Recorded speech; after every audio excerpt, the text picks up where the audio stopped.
لله رب العالمين والصلاة والسلام على رسول الله وعلى آله وصحبه أجمعين. أريد فؤيتو كدفتر من دوية شجر الأرف فن الصرف للشيخ أحمد الحملاوي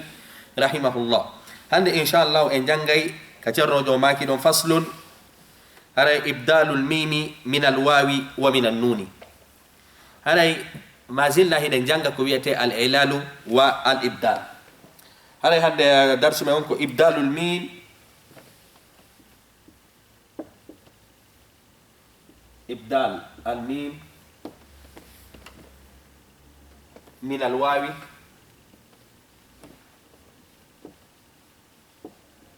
والنون. هراي كو هوندتما واو نون وونتاتا ميم كو هوندتما واو نون وونتاتا ميم كو دون نون جانغيته. هراي نونكا انديتيغول دارسوجي ميدن في ينفامو عباره هراي كدو ويته يوتريجي علماء الصرف دين ان جانغينو هيدي ماري كونيتي الاعلان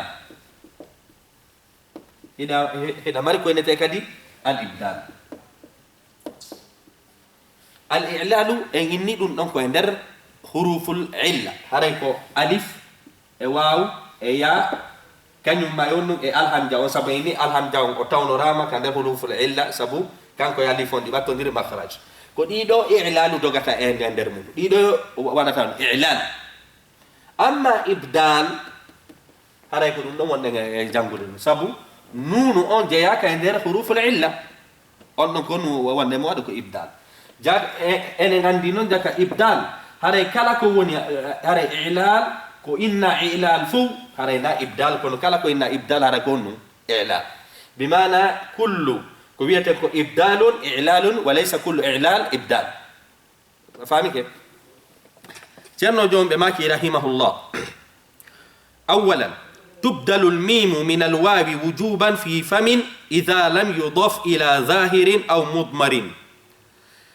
hare wondema tubdalu al-mim min al-wawi waw o wontay mimu wujuban do ko famu ibara wujuban haray ko waddi fi kalimati fam heda mari don famun hunduko famun asli nde halfere o mimu do ko nun ko wawnu ko waw dare si cerno jonnade asli makke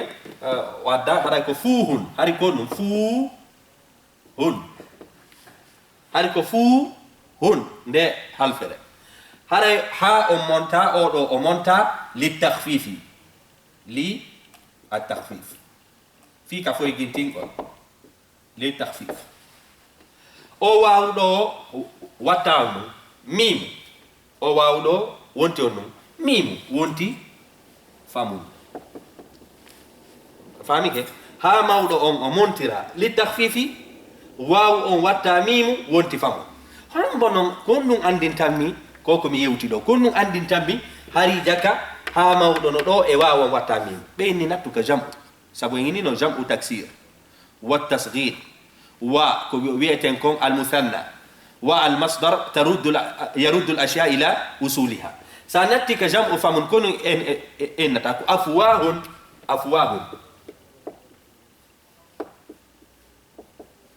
afwahun wawu mo montuno da on wattu da mimon o arti ha mawdo mo montunuda on li takhfifi o arti honto mimo ala ton sabu mimo on o wada ibdal be mana ko waw on monta mimo on o lonti fami kelo jonno montugol innen waw on do watta mo mimo itta ha mawdo on si tawi woninde halfere wonande mudaf bi mana hara ma udifa ila dhamiri wa ma udifa ila zahir bi mana hara wona simini do joni famuka do ko nuni do ko mudaf e mudafu ilayhi do no sella ya wadu ibdal no sella kadi ya wadu ko wiyete tashih fami ke bi mana do innen sabu do ma cerno jon are ko en famu ko ini do wujuban sarti won wujuban idha lam yudaf ko sitay woni hara wana mudaf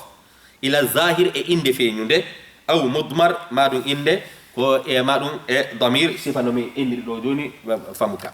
مثلا سايني دو فمو كما هيني فمو زيدين فمو زيد دوكو ظاهر فهمك دوكو مضاف الى الظاهر دوكو مضاف الى الضمير ستاي كدي اكوني ونيري هاري ليس واجبا هاري او ودغول دو ابدال ليس واجبا كل سي هال فر فمون وني هذا ناند مضاف الى الضمير وناند مضاف كدي الى الظاهر هاري وجب ابدال الواو والتمو ميما فهمك قاعده تنو دوم بماكي تبدل الميم من الواو وجوبا في فم اذا لم يضاف الى ظاهر او مضمر ودليل ذلك تكسيره على افواه دليل وندما هري او واو دو او ميم دو اصل مako ko waaw kon nattugol mo ko jamu taksir hide ngande jamu taksir en jangel ko woni jamu taksir ko kala jamu waylowo muncitowo mufrado imma muncitiramo beydugol kalfe ma duytugol kalfe ma waylita maseden وإني والتكسير هرينا مجون دون الدم قاعدة جمع تكسير يرد الأشياء إلى أصولها هرينا رد بيجي إنك أصلي مجة بمعنى سأنبي تونك جمع تكسير كلا كمونتانو أرتين كلا كواتتانو أرتين وربما بقي الإبدال مع الإضافة وندنون سويني ربما بمعنى يعني قليل وربما وند هري بقي الإبدال مع إضافة وند ميم أن واوي يادو إضافة وانا إن فموكا سميني لو جون هذا فموكا ما روينا فمو زيد هذا لوكو أودي كويته الإضافة فمثلا كقوله صلى الله عليه وسلم لا خلوف فم الصائم أطيب عند الله من ريح المسك كحديث كانوا لا دوما كي دون هاي بارغول هوندوكو هورودو no ɓuri uurude ka Allah subhanahu wa ta'ala e di barngol misk jono konto woni a shahidon ɗo shahidon kaka nanulaɗo maki ɗo la khaluf fami sa'im woni la khaluf aw la khuluf famu as-sa'im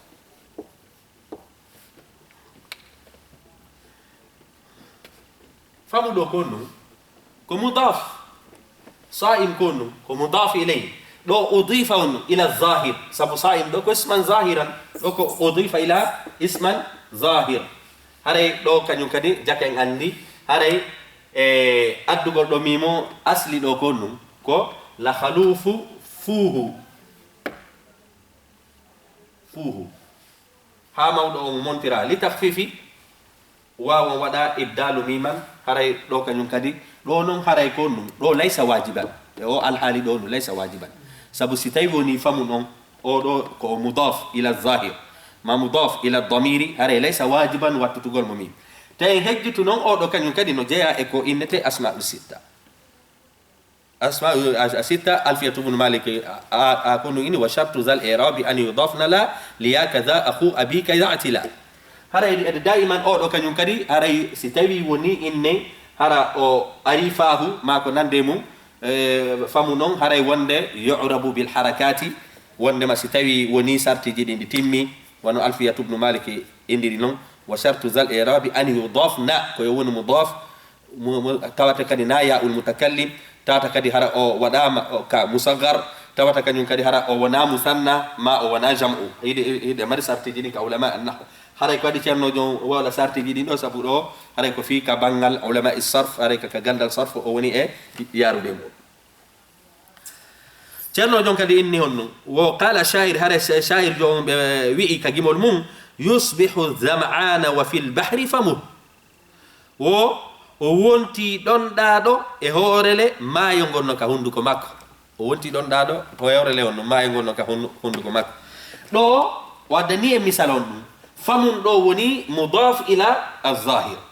ka gimol ɗo waddani mudaf ila al-damir ka inni ɗon haray wa fil bahri famuhu wa fil bahri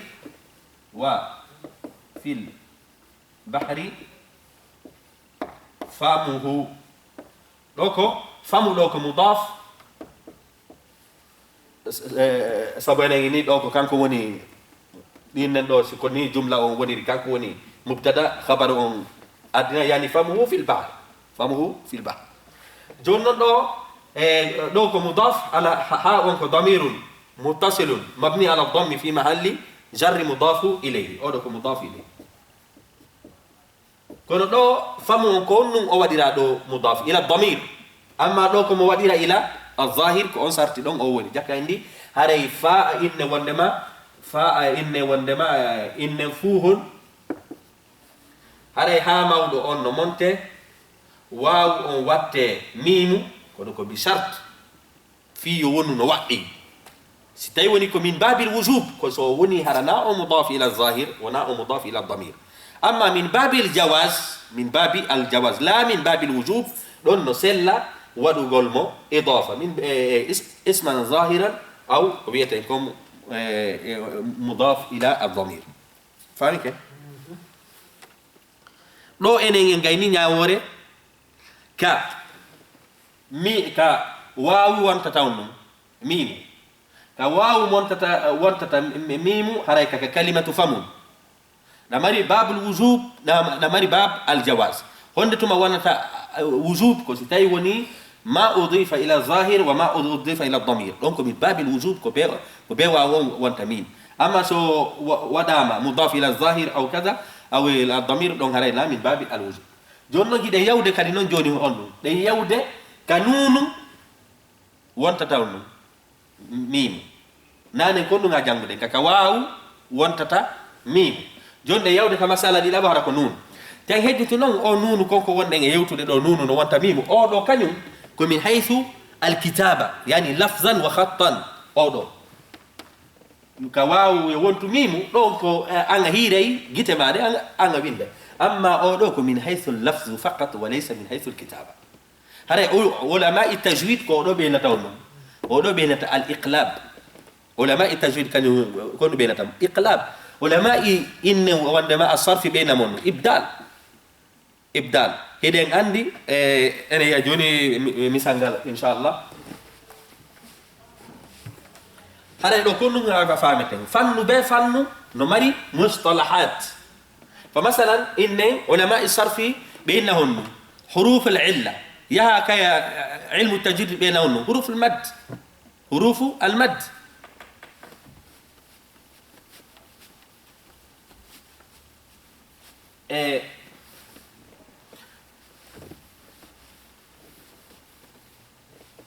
جوني أنا إنجايني مسألة كا واو وانت تميم جوني هنا يودك مسألة دينامو أودو أنا إنجانجيمو كا واو وانت تميم donc ka kalimatu famun en jangida jonno den jangude kanunu wantata mim ko non wan en jang ko o do kanyo fiyo wontu mimu ko honno ka jangugol ko no naka windugol ka jangugol dun don ko ya jangi ko no ka windugol nunu o wantata mimu ka windugol ko nan kay sen tay woni no jangede adu mandola wa minan nuni yani ibdalul in wandama إبدال النون ميما بشرط سكونها كونه ممر شرط كو توهر كون كو ساكن ووقوعها قبل الباء وارا كان ينكدي ادو باو من كلمتها توتا كو كونغول ماكو كانكو تغري بمعنى اي كونغول غوتول او من غيرها ما هركو كانكو اي كونغول غوتاكودي نحو قوله تعالى ونقال داليل إذ انبعث أشقاها إذن أشقاها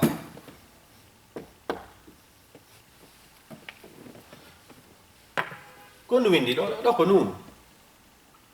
سابو إني نون كانوا من حيث الكتابة أبين داي نون كم كجانغو غول سانز كلوا دي القرآن هاري هبه وادي دوني ميمو تسكون أنلين غول ما هو نون دو كون جانغتامو كو ميمو جونن دارين سارتي جدي وامي بيني بشرط سكونها نون كون دو وماري سكون إذن فاهمي كيف ووقوعها قبل الباء كيو أرو كدي أدو باو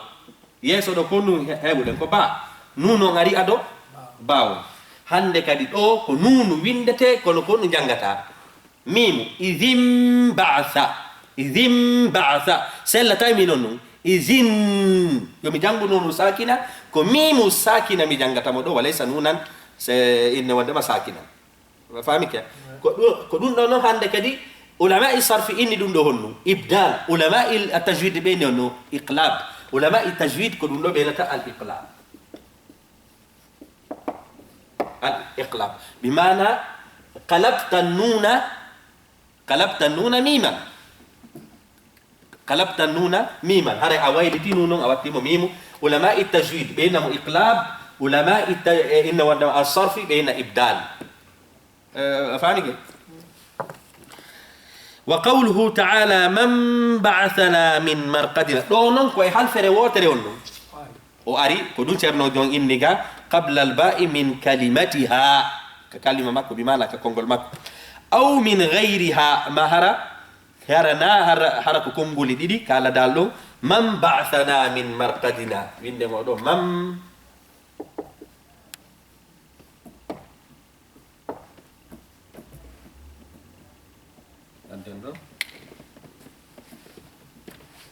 من مرقدنا شاهد كنتو كدو نونو ساكنه اي بيدو نونو ساكنه يسو ماكو با هينو دو كون اسكي لا كالفدي دي ياجو كيدانو man do ko ni odo ko sartiya man ko ombo immintini men hombo yani huwa stafama ndedo ko halfere do non kanyum ko halfere wotere imana iqlab dawaymo hebo e halfere wotere dawaymo hebo kanyum kadi e kalfe didi haray do hande kadi do kanyum kadi ayi sikaka alqur'ana ayi do haray mimu hondo windi do andingol ma haray o nunu do ko ya wattumo mimu mam ba'athana mam minatawno man hande kadi do kono ko min haythu min haythu اللفظ لا من حيث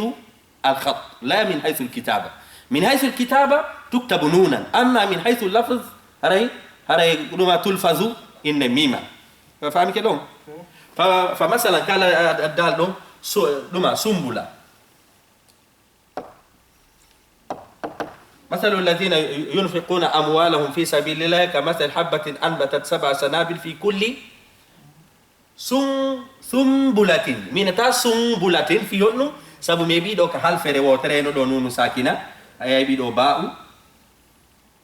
hande kadi ayi do hara mimu hono wada do andingol ma haray do su o do nunu ko ya jangumo lafzu mim sumbula fami ke kono do ko min haythu al lafz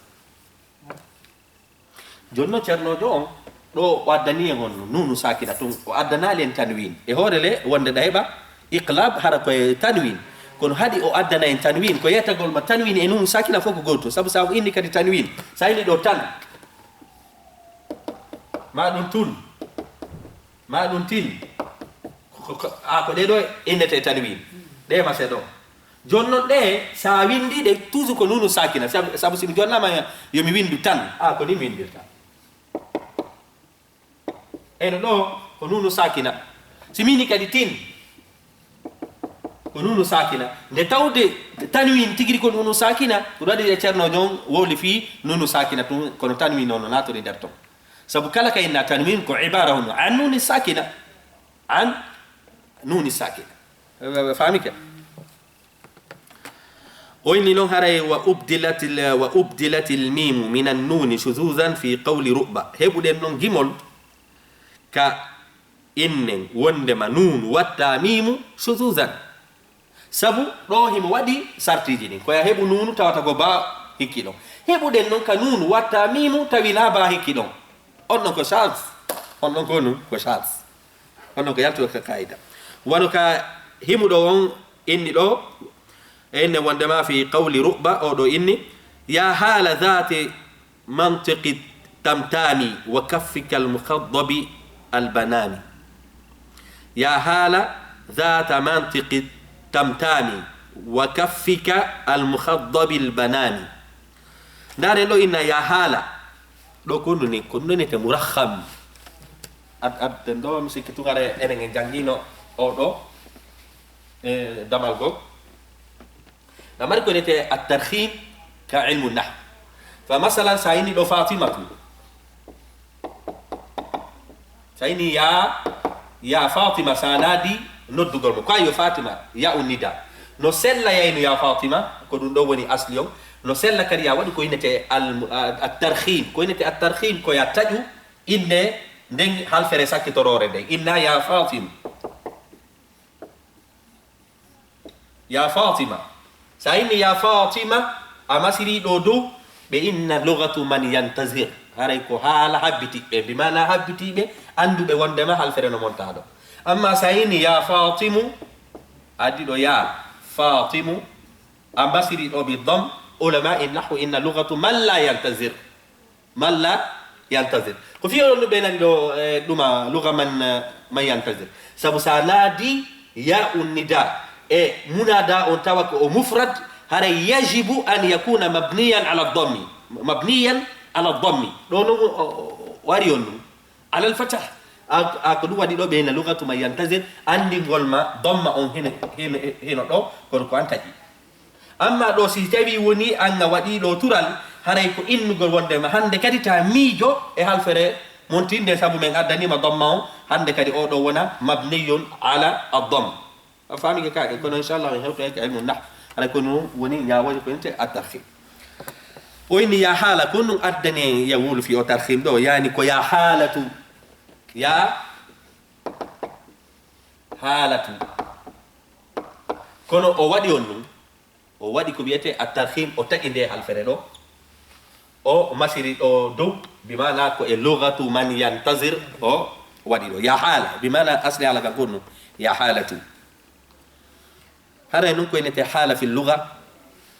si tawi woni lewru ndun ni ndu yalti wonde aye goɗɗum no hurgi lewru ndun ko no inete haala ko haala arab ɗo no ko ɗum haala bi ha mawɗo ambasi ko ha cewɗo ɗum ko alhaali ɗon ko haala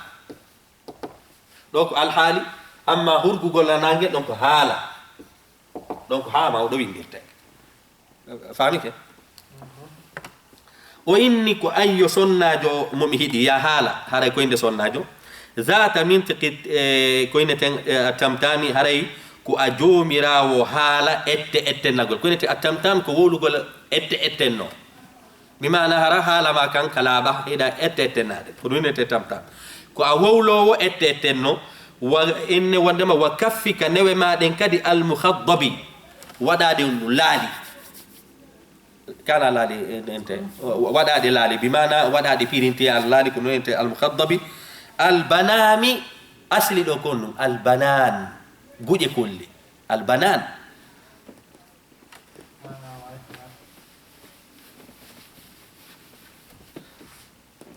shair jon ɗo inni on ɗum albanami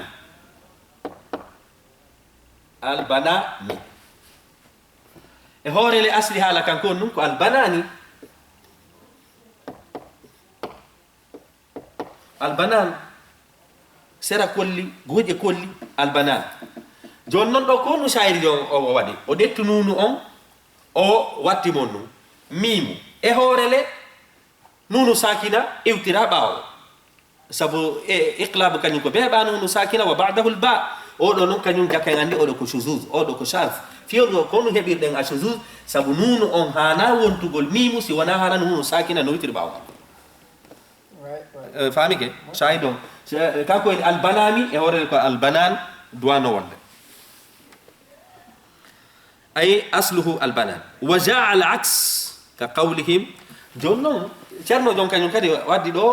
masala o inni on ɗum ɗo ko nunu watta on ɗum mimu o yidde kadi e heeɓi arabuɓe goo waɗuɓe aks ɗetti mimu on wattimon ɗum nunu kono ɗiɗo ko ɗum yuhfaz wala yuqasu alayhi sabu ɗo woni ko charge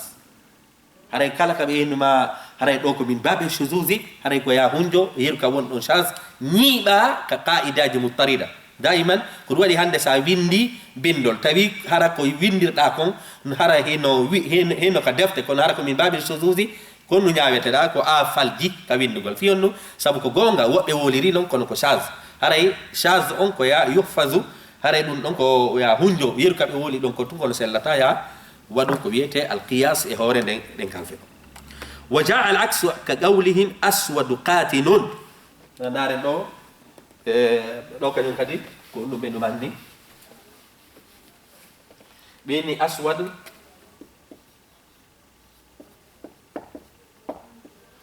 قاتل أسود قاتل بمعنى نقول كيرون إنه قول نما كيرون كن نقول قاتل أسود قاتل فاهمي كذا نقول كيرون جونن أو أصلي ده هالفرق نايون ده أرنونه قاتل هذا يكون قاتم هانو تي مون كونو ميمو دو واتانو نونو دو نونو واتا ميم فاهمي كي كونو معنى هالفرق وايلو تاكو أسود قاتم دون كاكا أصلي واتا أما أسود قاتل دو كاكا باب شذوذ واتا هذا دوكو شاذ فاهمي كي كا دو كو ينتك أبدلت إن وندما الميم نونا دو أبدلت النون ميما دو أبدلت الميم إن وندما نونا فاهمي كي كا